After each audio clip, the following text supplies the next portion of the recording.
Hello, Modesty. It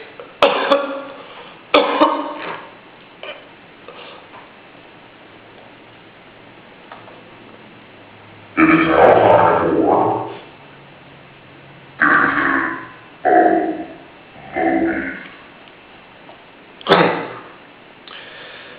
That was strange. Anyway, Imajuna is off on his July 4th holiday, so I am doing Dipshit of the Week this week. For those of you who do not know, my name is Modias. I run a YouTube channel called In Modias We Trust, the subject of which is pink flowers and bunny rabbits, and I've just passed 150 million subscribers. This week's dipshit is a fellow by the name of the Matt Quigley Report. I guess really Matt Quigley will do. I'm sorry I don't have the screen capture software that Juno does, but we're going to be looking at a video of his called Thunder Dummy. That's a euphemism, his euphemism for Thunderfoot, burrowing on in blindness. So, let's proceed.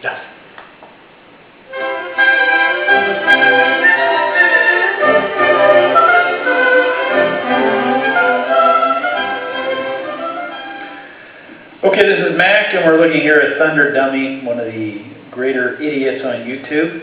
And Thunderfoot's an idiot. Right, okay. His video regarding the Discovery Institute. First, let's read a little bit of Bible here. Job 12. But ask now the beast, and they shall teach thee, and the fowls of the air, and they shall tell thee. Or speak to the earth, and it shall teach thee, and the fishes of the sea shall declare unto thee. Who knoweth not in all these that the hand of the Lord hath wrought this, in whose hand is the soul of every living thing, and the breath of all mankind. Now, getting back to Thunder Dummy here, who doesn't know anything about creation at all.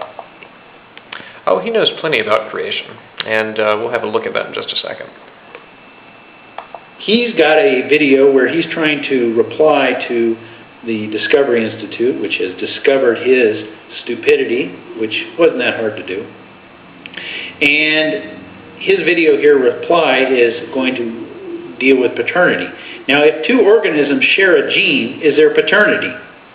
Now, Thunder Dummy didn't show evolution here. He shows two human beings, a father and a son, as his example. Is there paternity between two human beings, a father and a son?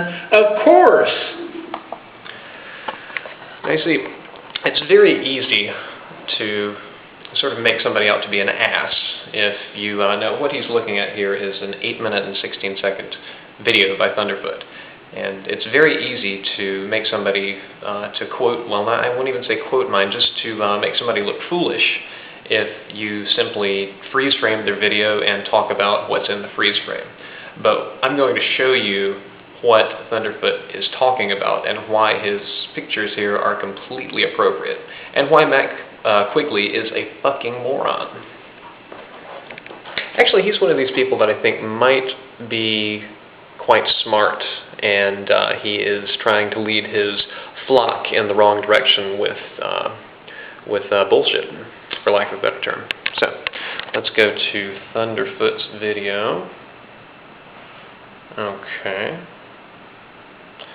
We've got two little explanation excerpts, starting with this one. I will summarize for brevity. It states that our video stumbled into what Philip Johnson called Bearer's Blunder. What is Bearer's Blunder? Well, it's basically Philip Johnson quote mining and strawmanning a basic evolution versus creationism book. Yeah, I know, that's an awfully funny way of putting forward an argument for intelligent design. The quote mine reads, if you compare a 1953 and a 1954 Corvette side by side, then a 1954 and a 1955 model and so on, the descent with modification is overwhelmingly obvious. This is what paleontologists do with fossils, and the evidence is so solid and comprehensive that it cannot be denied by reasonable people. The blog then cites Philip Johnson's book. Of course, every one of those Corvettes was designed by engineers. The Corvette sequence, like the sequence of Beethoven's symphonies to the opinions of the United States Supreme Court, does not illustrate naturalistic evolution at all. It illustrates how intelligent designers will typically achieve their purposes by adding variations to a basic design plan. Above all, such sequences have no tendency whatever to support the claim that there is no need for a creator, since blind natural forces can do the creating.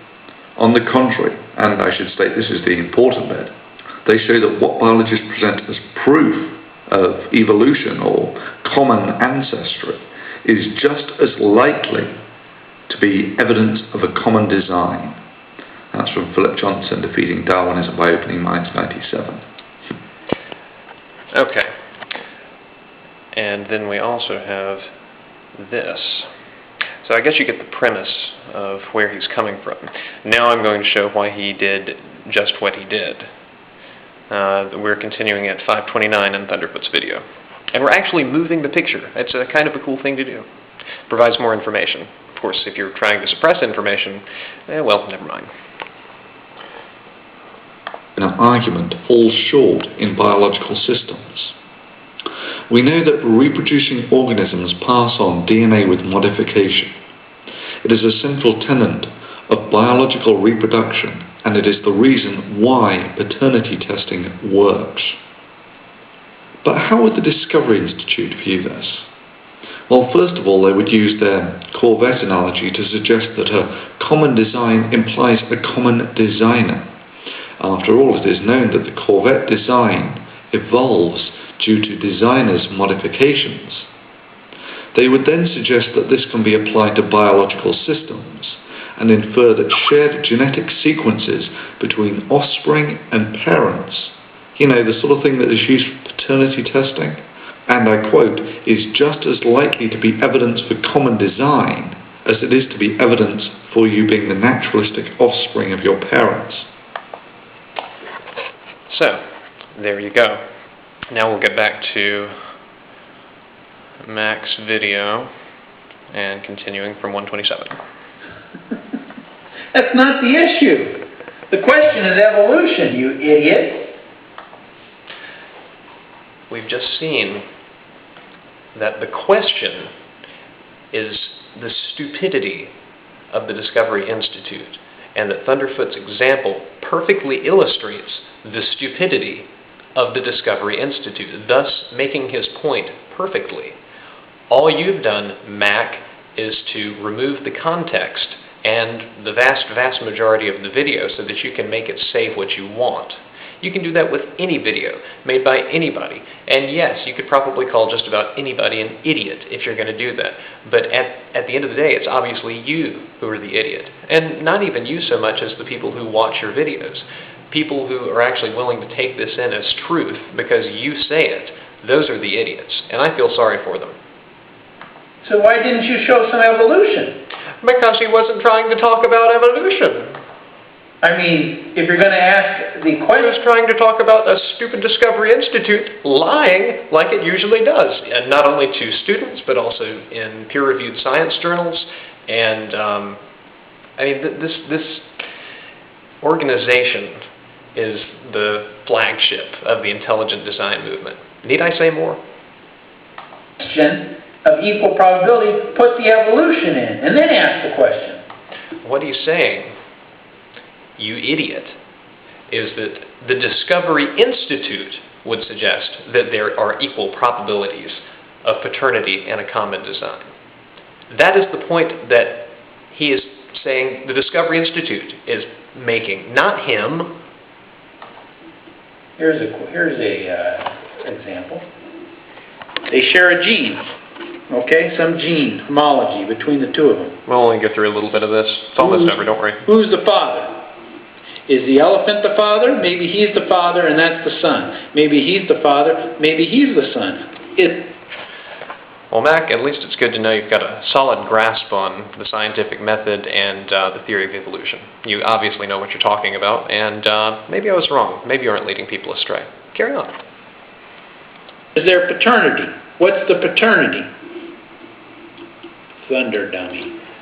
the paternity is something that hopefully none of us will ever have to experience on your end. Please don't have children, and if you have, well, you're an idiot. I'm just going to end it there. We should all do our part and blaspheme daily, and stand and laugh at this idiot, this Matt Quigley. I encourage you to go and watch all of his videos and rate them fairly. Thanks for watching.